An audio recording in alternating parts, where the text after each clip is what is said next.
Okay, hey folks, nice to see you again. It has been a while since my last post, and I am sorry for that.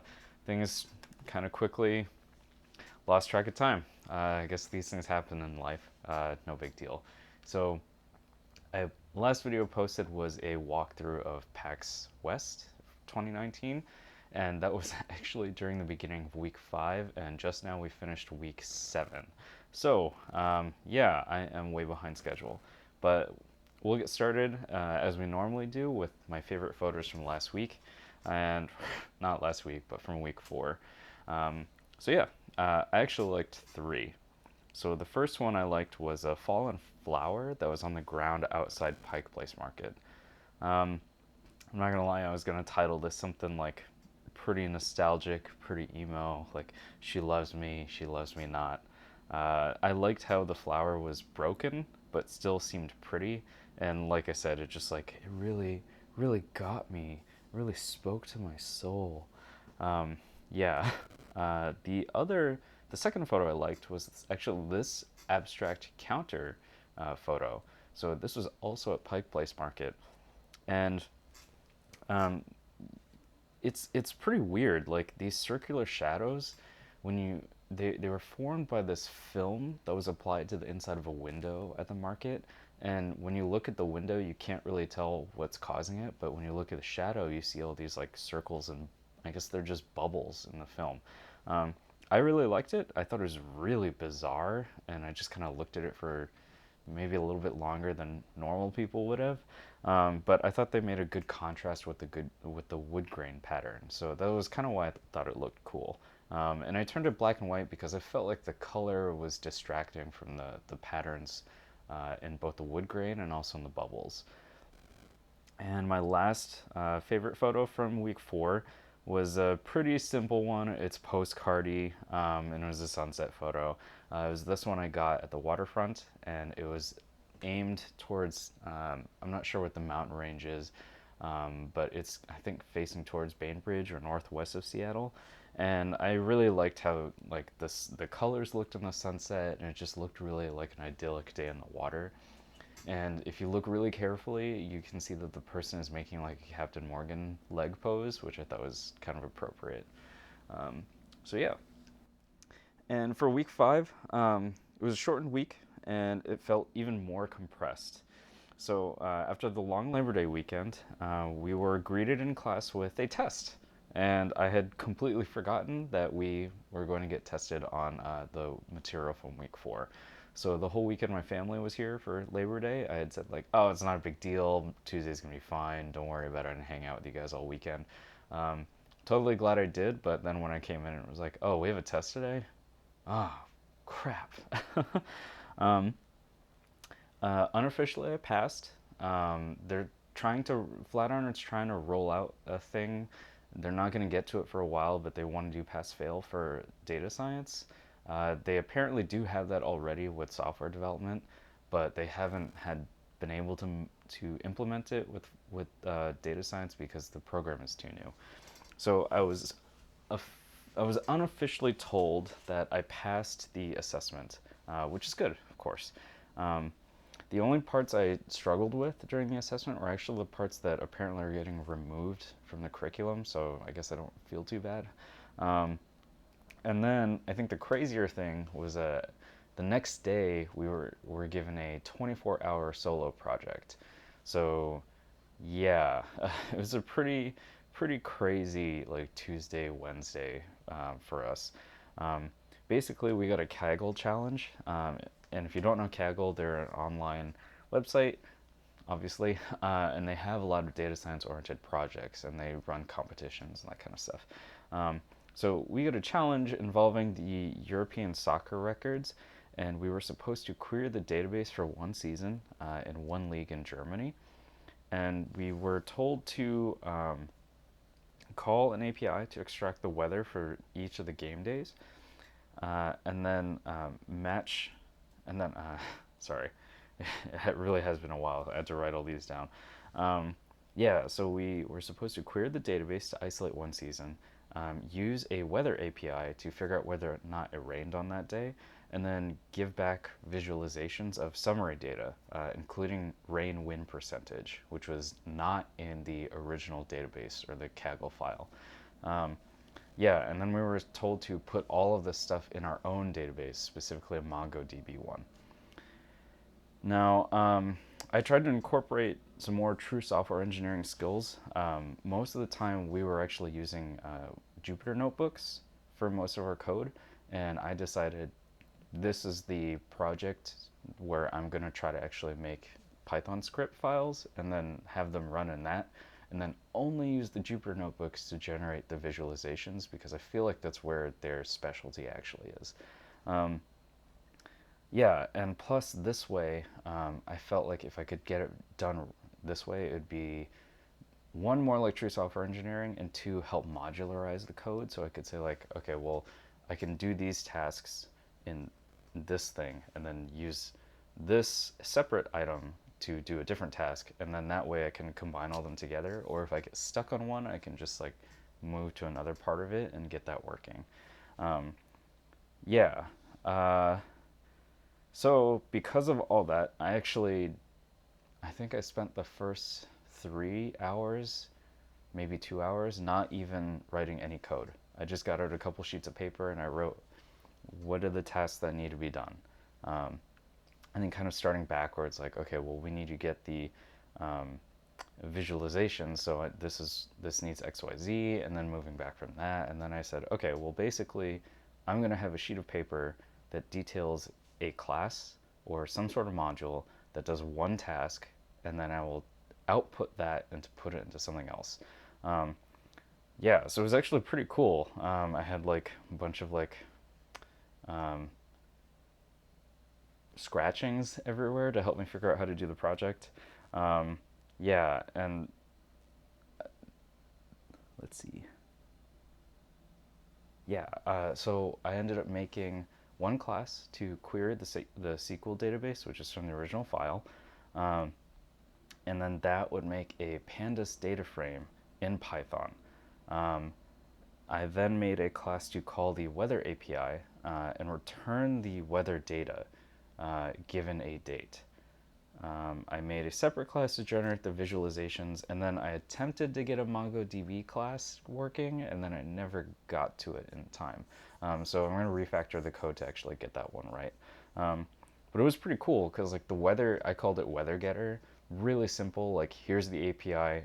Basically, all it we knew the location, or we were told to assume a location for the games. So I just put that into the API, and then said, okay, well, I'm going to export a date from the soccer match database and then use that date to figure out whether it rained on that day. So this is pretty cool. I ended up with like 4 classes, and I thought it was a pretty helpful visualization, the summary. I was told it was pretty impressive that I ended up getting all the classes working. Um, yeah, and it was a really fun challenge. Then towards the end of the week, we started out doing some statistics and probability. Um, I didn't. It took a little while for me to wrap my head around it, and then it started pouring over into week 6, which I will talk about in the video pretty much right after we've been done recording this one. But yeah, at the time I was like, all right, embrace the struggle, embrace how you're going to be terrible at this because you're going to feel so much better when you actually get it and things like make sense. Um, for exploration, the fun stuff, well, my family was here and we did a lot of stuff. It was pretty cool. So Brian and I ended up going to PAX, as you saw. Um, the other touristy stuff we saw, we went to Pike Place Market, actually after they closed. And I told them they should go back when it's busy because it has a completely different feel, and I don't think they ever did that. We did go to Cary Park twice. We went there at night, and it was crazy busy. And my parents were like trying to get photos with their phones, as well as a lot of other people. And I just kind of stood there and was like, all these are going to be bad because it's really dark right now. The weirdest thing was like I saw a bunch of like actual like you could tell when we got there, right? So I've been to Cary Park before. That was where I got that cloud inversion picture. And I when we got to Cary Park as a family this time, the first time, I had mentioned the best pictures are actually at the far side, like at the far right of the park. And my dad was like, I don't understand why. And I was like, well, you get a more open view of the city because the trees don't obscure as much. And I think it's better, but you need a longer lens to do it. As we started walking over there so they could see, you could see like the density of people with with real photo gear was changing. It like started out on the left, like people just kind of chatting, and turns into like smartphone pictures, people trying with their smartphones, and then like full on tripods, like telephoto lenses, remote shutters, that kind of stuff, and they're all like packed in together. And I was like, I told you guys, on the far right, that's where everybody is. Um, it was pretty weird. Like I thought it was interesting to see photographers with expensive gear, and then just kind of outright refusing the notion that they would need a tripod, and them hearing them complain about how their pictures are really bad, and it was like, well, it's night, so if you're shooting like ISO 64,000, you still need maybe a 15th of a second shutter speed at what, like f8 or something. Like, it's bad. And then you could hear them yeah, you could hear them talking about how they're like changing the ISO and like the shutter speed, and then complaining that like, oh, my 3 second exposure is blurry, and it's like, yes, that's how that works. Go get a tripod. um, but yeah, other stuff we did. We actually checked out the Space Needle, um, which is the Space Needle. I don't think I'm ever gonna go again. It was fine. It's kind of expensive. We went to the Starbucks Reserve Roastery, which was really cool. Felt kind of bad because we went like maybe 10 or 15 minutes before closing, but it was a really nice place. It seemed like my family really liked it. Um, we did make a day trip to Mount Rainier, and that place is awesome, but definitely did not spend enough time there. We went to Paradise, so we went the normal way, the most popular way. Um, Went to the southwest entrance and then did the loop. Basically, stopped at a bunch of places on the drive, and then we decided to actually take a slightly longer path around. So we went towards two of the scenic routes that are in the area. Um, those are actually recommended by, I think, some travel guides. The routes are pretty cool, but they got really boring really quickly because you're basically just in these really tall woods. So there's not a lot of scenery change, and they're very long. So I think, considering that it wasn't that much more time to take the scenic route, it was kind of nice to do it. But to save like 30 minutes, probably would just go back the normal way. Um, yeah, and then for non-touristy stuff, Brian and I went to PAX. We embraced our inner nerds, hung out with other nerds. Um, we won free Penny Arcade stuff, which is really cool. I got a mug, which is over there, and Brian got a beanie, I believe, and then he gave it to me. And I got pins because they're super cool. And yeah, it was a really, really fun trip to PAX. I was kind of like beforehand, having seen all the signs saying like PAX is coming, that kind of stuff. It was like, I don't know if I want to go. I feel like I'm like too old for PAX now. Like, I don't need to do this. I've gone so many times, blah, blah, blah. And I talked to Brian when they're visiting. I was like, do you want to go? Because we can just get tickets. I mean, we're paying above what they're worth, but we can go for a day. Um, my parents ended up checking out houses in the area, and they're like, we don't want to go to PAX. Brian and I said, we don't want to go check out houses. So it was like, all right, let's go to PAX then. Um, we went, and it just felt right. Like, it felt like a really relieving vacation, and just to check out a bunch of cool game stuff.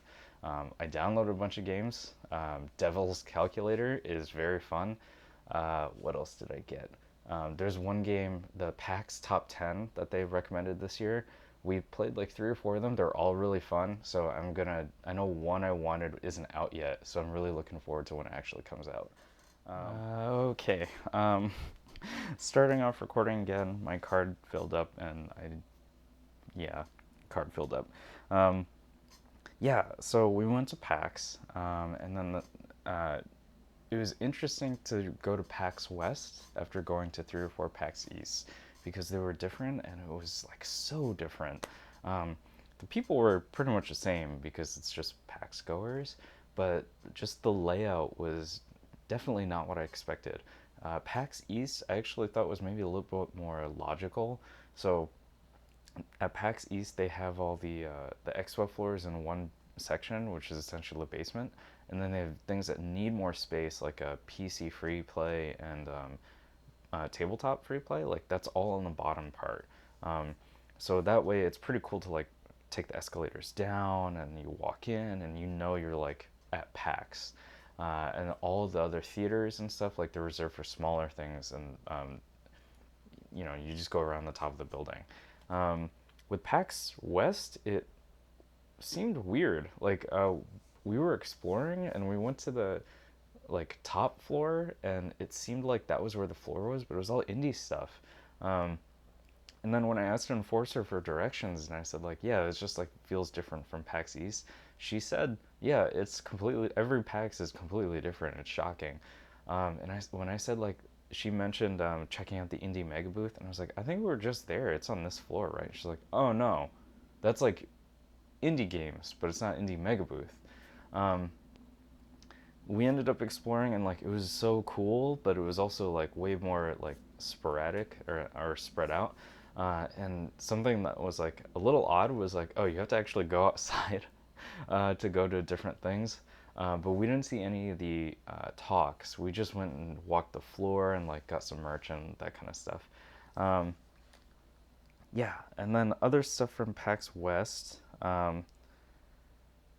Well, yeah, that was pretty much it actually. It was just fun to walk around and just like kind of embrace video game culture, and then realize that like, oh, I still haven't finished Breath of the Wild, and I love that game. It just takes so long to play. Um, but yeah, so that was week 5. I'm gonna wrap this up because it's already pretty long, and I know I want to do week 6 and week 7 maybe sometime this weekend. Yeah, I'm gonna show some pictures from week 5. There's actually a lot more than normal, I think, um, just because we went to Rainier and we saw this touristy stuff. So yeah, if you like what I'm doing, hit the like button. If you dislike it, you can hit the dislike button. That's fine too. If you have any suggestions on maybe what I should see while I'm here, or if you went to PAX West and there is something that you wanted to shout out, feel free to comment below.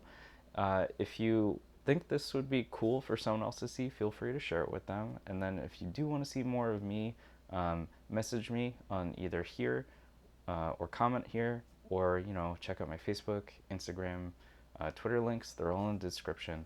And also consider subscribing. All the traditional YouTube stuff. Otherwise, I will see you fairly soon. Yeah. Okay. Talk to you later. Bye.